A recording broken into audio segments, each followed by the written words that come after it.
બધું જોઈ ગયા કે તમારી પાસે સર્કિટમાં કોણ કોણ હોય, ઇન્ડક્ટર, કેપેસિટર અને રેઝિસ્ટન્સ હોય, અને આપણે ઓલ્ટરનેટિંગ વોલ્ટેજ આપણે સપ્લાય કરતા હતા V Vm sin omega t.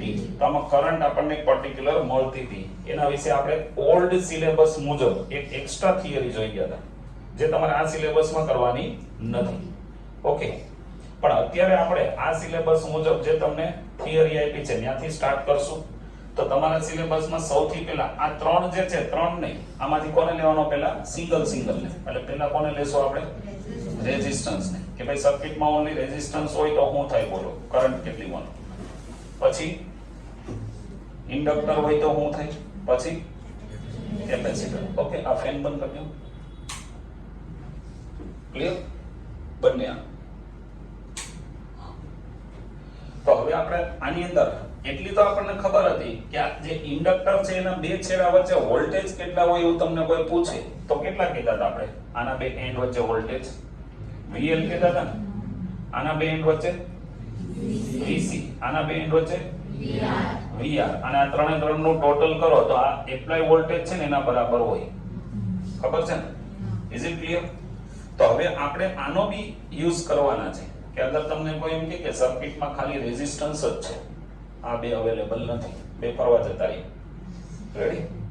તો પછી આ સૂત્ર કેવું થઈ જાય? આ બંને ગાયબ, કોણ મળશે? ખાલી VR is equal to V. પછી તમને એમ કે સર્કિટ ની અંદર ખાલી ઇન્ડક્ટર જ છે તો કોણ બે ફરવા જતા રહે? VC અને આ ત્રણેય ફ્રેન્ડ છે ભાઈ, ક્યારેક ક્યારેક બબેની જોડીમાં જ ફરવા જાય, રેડી? તો હવે આ બે ગાયબ, ક્લિયર? પછી આ હોય તો ખાલી VC, ખાલી કેપેસિટર હોય તો VC બરાબર V ને. આ બંને ગયા, જેમ આપણે બે અહીંયાથી બે જણા ગયા, રેડી? તો યા હવે એ પાછા સર્કિટમાં આવશે નહીં, પહેલા હતા હવે નથી. ક્લિયર? કોણ ગયા કોણ આવ્યા આપણે નામ નહીં લઈએ કોઈના. તો પાછું કેમેરામાં એમાં આવી ગયું બરોબર તો YouTube પર ચડી જાય પાછું, અને YouTube પર ક્યાંક વિડીયો જોઈ લીધો પાછું ખોટું લાગી જાય. ઓકે, ખોટું બધાને બહુ લાગે, ખબર ને? સાચું કોઈને નથી લાગતું.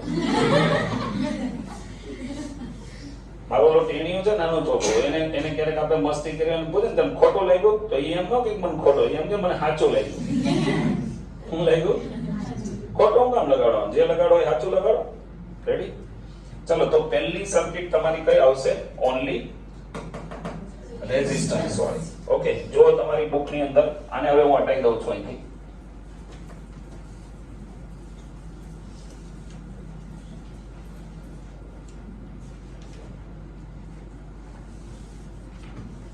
કોણ છે? ઓન્લી રેઝિસ્ટન્સ હોય ને એવી સર્કિટ આપણે લેવાની છે, રેડી? તો તમારી બુકમાં ટાઇટલ શું આપ્યું છે? ફક્ત અવરોધ ધરાવતો પરિપથ અથવા અવરોધકને લાગુ પડેલ AC વોલ્ટેજ, આવું ટાઇટલ આપ્યું છે ને. તો આપણે સર્કિટની અંદર ઓન્લી રેઝિસ્ટન્સ લેશું, ઓકે, એને આપણે વોલ્ટેજ એપ્લાય કરશું અને પછી જોશું કરંટનો ફોર્મ્યુલા શું મળે છે. કોનો? કરંટનો, રેડી? એટલે ક્વેશ્ચન આપણે લખવો હોય તો જે ટાઇટલ છે એ મુજબ લખી શકાય, એને તમે પછી લખી દેજો, રેડી? જે ટાઇટલ આપ્યું છે એ મુજબ જ રહેશે કે ફક્ત અવરોધક ધરાવતો AC પરિપથ માટે પ્રવાહનું સૂત્ર, રેડી? ચલો જોઈએ અહીંયા હું આવી. આપણે ત્રણ સર્કિટ ટોટલ જોવાની છે. એમાં પહેલી આપણે કઈ લઈ લઈએ? ઓન્લી કોણ છે સર્કિટની અંદર? રેઝિસ્ટન્સ છે ને, બોર્ડ ઉપર ધ્યાન બધાનું. આની અંદર આપણે અહીંયા સપ્લાય વોલ્ટેજ લઈ લેશું, એ કેવા લઈ લેશું? AC. આની સાથે આપણે કોને જોડી દેવાના છે? એક રેઝિસ્ટન્સ ને. કેટલા ઓહમનો? R, ready? ઓકે, અહીંયા જે વોલ્ટેજ તમે એપ્લાય કરશો એ વોલ્ટેજ કેટલા લગાવવાના છો? Vm sin omega t આટલા લગાવશો ને, રેડી? આપણે ધારી લઈએ, માની લો આની અંદર સર્કિટમાં પ્રવાહ કેટલો છે? I. આવું ધારી લીધો. તમને કોઈ પૂછે આ બેન્ડ, માની લો આ A, આ B, આ C અને D, આ C D વચ્ચે વોલ્ટેજ કેટલા છે? એટલે કે R પાસે વોલ્ટેજ કેટલા છે આના બે એન્ડ વચ્ચે? તો આન્સર આવે V IR. અહીંયા જેટલા વોલ્ટેજ હોય એ જ આ વોલ્ટેજ છે. આપણો આખો સૂત્ર હતું 3 હોય તો VL + VC + VR બરાબર હું હતું V, પણ VL ને VC તો જતા રહ્યા એટલે આમાં ખાલી શું વધ્યું તમારું VR વધ્યું ને, અને આપણે VR કહેશું. તો VR બરાબર શું લખાય? V લખાય કે નહીં? Is it clear? અને VR બરાબર શું થાય? I into R is equal to what is V? V એટલે અહીંયા રહ્યો Vm sin omega t. Clear? કોણ હોતો આની કાઢા? I એટલે કરંટ. તો I બરાબર શું આવશે? Vm sin omega t upon R ને. ઓકે, આ voltage upon resistance V upon R એટલે એ કરંટ જ થાય. પણ કેવી કરંટ? Maximum current. તો આને હું લખાય I is equal to Im sin omega t. જ્યાં લખી દેશું, જ્યાં I બરાબર હું લખ્યું આપણે Vm upon R. આ મહત્તમ તમારો કરંટ છે. કેવો? મહત્તમ કરંટ. અને કમ વિસ્તાર બીજી. રેડી? તો I નું સૂત્ર જો તો શું આવ્યું? Im sin omega t ને. વોલ્ટેજ નું શું હતું? Vm sin omega t ને. બે વચ્ચે ખૂણાનો કઈ તફાવત ખરો? બે વચ્ચે ખૂણાનો કોઈ બેના એંગલ જો ને, અહીંયા ઓમેગા t, અહીંયા બી શું છે? Omega t. તો બંનેની વચ્ચે કળા તફાવત કેટલો છે? 0. મેં તમને કળા તફાવત એક વખત સમજાવ્યો તો અહીંયા ફટાફટ પાછું ફરીથી રિવાઇઝ કરી દો. કદાચ કોઈ સ્ટુડન્ટ ન હોય અથવા આ વિડિયો કોઈ પહેલા આગળનો કોઈ ન જોયો હોય, અત્યારે જોતા હોય તેને ખ્યાલ આવી જાય. રેડી? હું તો કળા તફાવત કોને કહેવાય? ઓકે, કળા તફાવત માટે તમારે શું કરવું પડે? રેસમાં ભાગ લેવો પડે. રેસમાં મારી જેવાએ ભાગ લીધો હતો, બધાએ ના પાડી દીધો. હું કામ તો કે હેવી બોડી માણસો દોડે તો ઘણાને તકલીફ થાય. પાછી થાય કે નો થાય? મજા આવે જોવાની. ઓકે, એટલે આપણે તો જયારે ભાગ લઈ લીધો હતો ત્યારે આપણે તો અહીંયા હતા, પણ આપણી સાથે કેવા હતા? આની જેવા દુબળા પતલા લોકો. બરોબર? જે બંદૂકની ગોળીની જેમ છૂટી.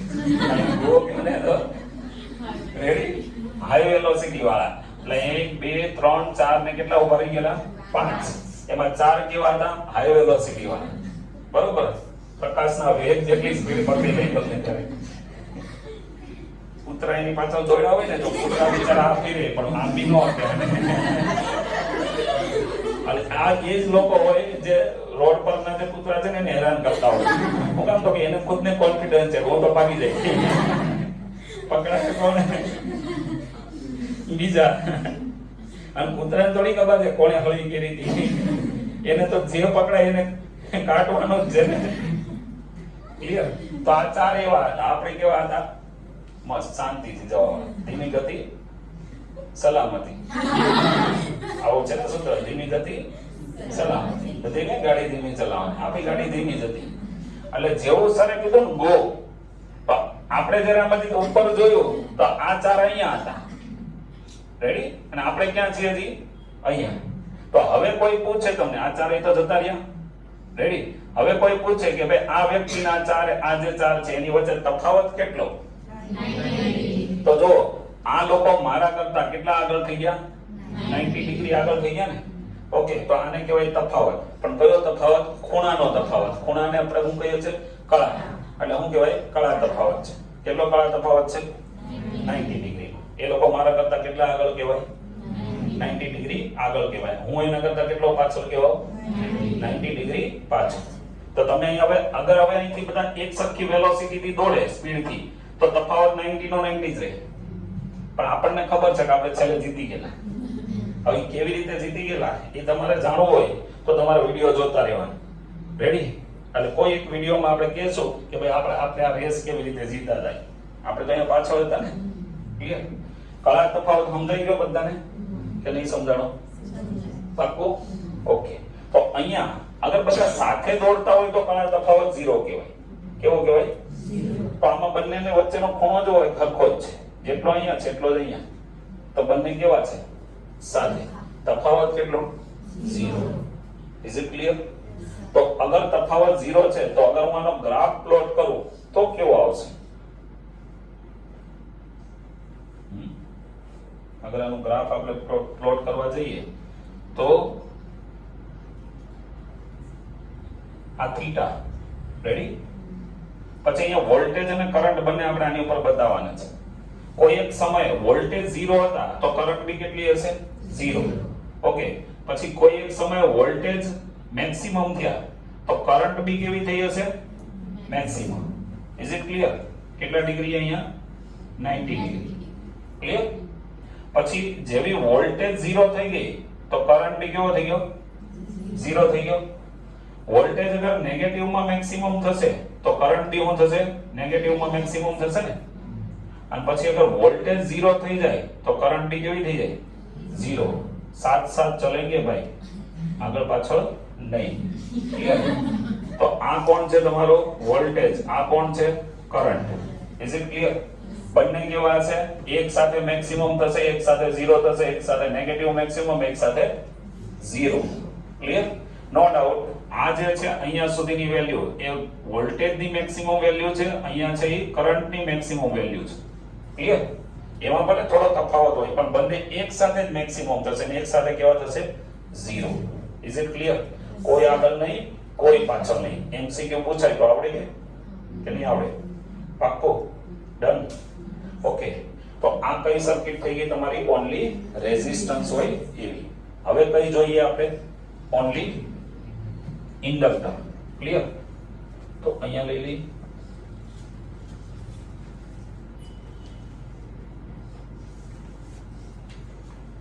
ઓન્લી કોણ છે? એલ ને? ઇન્ડક્ટર ધરાવતો પરિપથ. ક્લિયર? મને સેજ કહી દો ને આમાં ક્યાં સુધી આવે છે? અહીંયા સુધી આવશે કે અહીંયા સુધી? Okay, done. તો હવે આપણે જોઈએ ઓન્લી અગર સર્કિટમાં ઇન્ડક્ટર હોય તો શું થાય? કોણ હોય તો? ઇન્ડક્ટર હોય તો સર્કિટની અંદર આપણે કોને લગાવશું? ગુચડાને લગાવશું એટલે સોલેનોઇડ. ઓકે, તો અહીંયા આપણી પાસે આ શું છે? Supply voltage. Is it clear? નીચે અહીંયા કોને લગાવી દીધું? આ ઇન્ડક્ટર ને લગાવી દીધું. કેટલું છે? L. રેડી? કેટલા વોલ્ટેજ એપ્લાય કર્યા? V is equal to Vm sin omega t. Clear? Okay, done. આના બે એન્ડ વચ્ચે વોલ્ટેજ કેટલા હોય તો આપણને ખબર છે VL ને. અહીંયા જે વોલ્ટેજ છે એ જ અહીંયા મળે ને. આપણને આગળ ખબર હતી VL plus VC plus VR બરાબર શું હતું? V. અગર ત્રણે ત્રણ લાગ્યા હોય તો. પણ આમાં ખાલી કોણ છે? L. એટલે આ મળશે, આ બંને 0 તો સૂત્ર ખાલી શું વધે? VL બરાબર V વધે ને. તો આપણે અહીંયા સૂત્રમાં શું લખશું? VL is equal to V. Is it clear? Okay, ચલો આ V શું છે એ તો અહીંયા રહ્યો. પણ આ VL બરાબર શું થાય? ઇન્ડક્ટરના બે એન્ડ વચ્ચે કેટલા વોલ્ટેજ હોય? તો આન્સર છે L di/dt ને. બરાબર સામે V કેટલો? જોર સે બોલો. Vm sin omega t. એટલે જોર સે બોલો તો જય માતાજી એમ બી બોલવાનું હોય ને. હા, પછી આ બોલવાનું. જોર સે બોલો. જય માતાજી. શું આવશે? Vm sin omega t. Ready? ચલો, L આપણને અહીંયા ફાવતો નથી, સામેની સાઈડ મોકલી દો તો શું આવશે? di/dt is equal to Vm/L ને પછી sin omega t. રેડી? હવે તમારે શું શોધવાનું હતું? કરંટ ને. કરંટ શોધવાની તો dt બી અહીં બહુ જાણતો નથી, એને બી ત્યાં મોકલી દો. di બરાબર Vm/L sin omega t into dt ને. Is it clear? તો હવે તમારે કરંટ કાઢવી હોય તો શું કરશો? બે બાજુ ઇન્ટિગ્રેશન લે. આ સ્મોલ કરંટ છે. રેડી? તમારામાં સર્કિટમાં કેટલી કરંટ ડ્રો કરાવી છે? I ને. તો તમારે ટોટલ કરંટ જોતી હોય બે બાજુ ઇન્ટિગ્રેશન લેવું પડે. આપણે લઈ લઈએ integration of di that is equal to integration Vm/L sin omega t into dt. Vm maximum voltage અને L એટલે ઇન્ડક્ટન્સ, આ બંને અચળ છે તેને બહાર કાઢી લો. ઓકે, આ શું થઈ ગયો? ટોટલ કરંટ થઈ ગયો ને. ચલો, sin omega t નું ઇન્ટિગ્રેશન કેટલું થાય? Minus cos omega t upon omega plus એક કોન્સ્ટન્ટ હોય c પણ એની વેલ્યુ 0 હોય એટલે આપણે એ નહીં લખીએ. એટલે આનું ડાયરેક્ટ કેટલું લખી દઈએ? Minus cos omega t upon omega ને. ચલો, આ omega ને અહીંયા લઈ લો તો Vm/omega L અંદર હું હોય તો minus cos omega t. Is it clear? હવે આ જે માઇનસ કોસ ઓમેગા ટી છે, માઇનસ કોસ ઓમેગા ટી, આને કેવી રીતે લખીએ કાઈ આમાં આવે છે? માઇનસ કોસ ઓમેગા ટી ને કેવી રીતે લખી શકાય? તો કે એને લખી શકાય sin omega t minus pi by 2. કેવી રીતે લખાય? sin omega t minus pi by 2. Minus cos omega t ની જગ્યાએ લખી શકાય, મેથેમેટિક્સ માં છે. Is it clear? તો હું આને રિપ્લેસ કરીને એની જગ્યાએ કોને લખ દઉં? sin omega t minus pi by 2 લખ દઉં ને, તો સૂત્ર શું આવી ગયું? કરંટ નું બોલો. I is equal to Vm upon omega L sin omega t minus pi by 2 ને. આ જે ઓમેગા L છે, ઓમેગા L એને શું કહેવામાં આવે? XL. શું કહેવામાં આવે ને? XL. એટલે કોણ છે ઓમેગા L? એટલે આનો અવરોધ છે, કોનો? ઇન્ડક્ટર નો. પણ એને શું બોલવામાં આવે? XL. આખું નામ શું છે એનું? Inductive reactance. શું છે? Inductive reactance. રેડી? અને એને કોના વડે દર્શાવાય? XL. શક્તિ સાઈઝ નથી, 2XL ને 3XL ને. રેડી? એટલે આપણે અહીંયા મૂકી દઈએ તો શું થઈ જાય? I is equal to Vm upon XL. શું આવશે? sin omega t minus pi by 2. ક્યારેક તમને આનો એકમ પૂછે ને તો એકમ તો ઓહમ જ આવે. શું આવે? ઓહમ જ. પણ બોલાય હું inductive reactance. Is it clear? હવે ચેક કરો, કરંટ નું ફોર્મ્યુલા અહીંયા આવ્યું. રેડી? અને વોલ્ટેજ અહીંયા આવ્યા તમારી પાસે. બેમાં એંગલ ચેક કરો તો શું ફરક છે બેમાં એંગલમાં? કોનો એંગલ વધારે છે અને કોનો ઓછો? વોલ્ટેજ નો એંગલ વધારે છે અને કરંટ નો ઓમેગા ટી માંથી કઈ માઈનસ થઈ ગયો એટલે ઓછો થઈ ગયો. તો કોણ આગળ કોણ પાછળ? આનો ખૂણો વધારે છે તો એ આગળ છે, ને આનો ખૂણો ઓછો છે તો એ પાછળ છે. તો બે વચ્ચે કળા તફાવત છે. કેટલો કળા તફાવત છે? પાઈ બાય 2 નો. તો એવું કહેવાય કે ખાલી સર્કિટમાં ઇન્ડક્ટર હોય તો વોલ્ટેજ કેટલો આગળ રહેશે? 90 ડિગ્રી. કરંટ કેટલો પાછળ રહેશે? 90 ડિગ્રી. કરંટ એટલો પાછળ, વોલ્ટેજ એટલો આગળ. Is it clear? આવડે કે ન આવડે? તમે પેલું આવી રીતે બી બતાવ્યું તો ને, અહીંયા આગળ તમે માની લ્યો આ ખાલી રેઝિસ્ટન્સ વાળી સર્કિટ હોય તો વોલ્ટેજ અને કરંટ બંને એક જગ્યાએ જ આવતા હતા. રેડી? પણ હવે માની લ્યો કે આ તમારી ઇન્ડક્ટર વાળી સર્કિટ હોય તો અગર તમે અહીંયા કરંટ બતાવ્યું હોય ને તો વોલ્ટેજ તમારા અહીંયા હશે. કેટલા આગળ હોય? 90 ડિગ્રી ને. આ કેટલો પાછળ હોય? 90 ડિગ્રી પાછળ હોય. રેડી? આવી રીતે બતાવી શકાય. અધરવાઇઝ આને આમ બી બતાવી શકાય. અગર અહીંયા વોલ્ટેજ બતાવ્યા છે તો કરંટ ને 90 ડિગ્રી પાછળ લઈ લેવાનો. કેટલો લઈ લેવાનો? 90 ડિગ્રી પાછળ. તો એમ બી કોઈ જગ્યાએ બતાવેલું હોય, બંને રીતે ચાલે. Is it clear? ઓકે. અગર ગ્રાફમાં બતાવવું હોય તો એનું ગ્રાફમાં તમે આ ટાઈપનું કંઈ બતાવી શકો. વોલ્ટેજ આગળ છે, કરંટ પાછળ. માની લો કોઈ એક સમયે વોલ્ટેજ 0 હતો ત્યારે કરંટ છે ને નેગેટિવ મેક્સિમમ થી સ્ટાર્ટ થશે. ક્યાંથી? નેગેટિવ. આ વોલ્ટેજ છે એ અહીંયા મેક્સિમમ થાય ત્યારે કરંટ ની વેલ્યુ કેટલી થશે? 0. રેડી? પછી આ જ્યારે 0 થાય ત્યારે આ ભાઈ કેવા થાય? મેક્સિમમ. ક્લિયર? તમારે વાંચવું હોય ત્યારે જ કોઈ વાતો કરવાનું ચાલુ કરતો હોય. ઓકે, તમે વાતો કરવાનું ચાલુ કરો તો શાંત થઈ જાય. એમ બોલે નહીં, મતલબ ઊંધા ચાલે, આગળ પાછળ. મતલબ આ 0 તો આ મેક્સિમમ. હવે આ નેગેટિવ મેક્સિમમ થશે તો આ પાછો કેવો થઈ ગયો હશે? 0. પછી આ 0 થઈ જાય તો આ ભાઈ ક્યાં હોય? પાછા નેગેટિવ મેક્સિમમ હોય ને. રેડી? નો ડાઉટ આની વેલ્યુ થોડો આ ગ્રાફ અહીંથી થોડો નીચે રહી. આ કોણ છે? તમારા વોલ્ટેજ. આ કોણ છે? કરંટ. બે વચ્ચે કેટલો ડિફરન્સ હશે? 90 ડિગ્રી નો ડિફરન્સ હશે. Is it clear? આવડશે? આમાં કોઈને ક્યાં ક્વેરી નહીં. તો ખાલી રેઝિસ્ટન્સ હોય તો બંને કેવા હોય? સાથે. ઓન્લી એન્ગેજમેન્ટ થઈ છે, જેમ બંને કહેશે બંનેનું ચાલશે. પણ ખાલી ઇન્ડક્ટર આવી ગયું તો લગ્નનો પહેલો ફેરો શરૂ. કોણ આગળ? વોલ્ટેજ આગળ. કોણ પાછળ? કરંટ. એટલે આઈ પાછળ. આપણે નામ પાડ્યા છે. ઓકે. કેટલો પાછળ? 90 ડિગ્રી. Is it clear? હવે કઈ સર્કિટ જોવાની રહી? કોણ રહી ગયો છે? ખાલી કેપેસિટર. ઓકે, કેપેસિટર વાળી સર્કિટ આપણે નેક્સ્ટ લેક્ચરમાં જોઈએ, હમણાં એટલે નેક્સ્ટ વિડીયોમાં જોઈએ. ઓકે, તો ચલો આ ક્લિયર બધાને? આમાં કોઈને કઈ ડાઉટ? પાક્કો?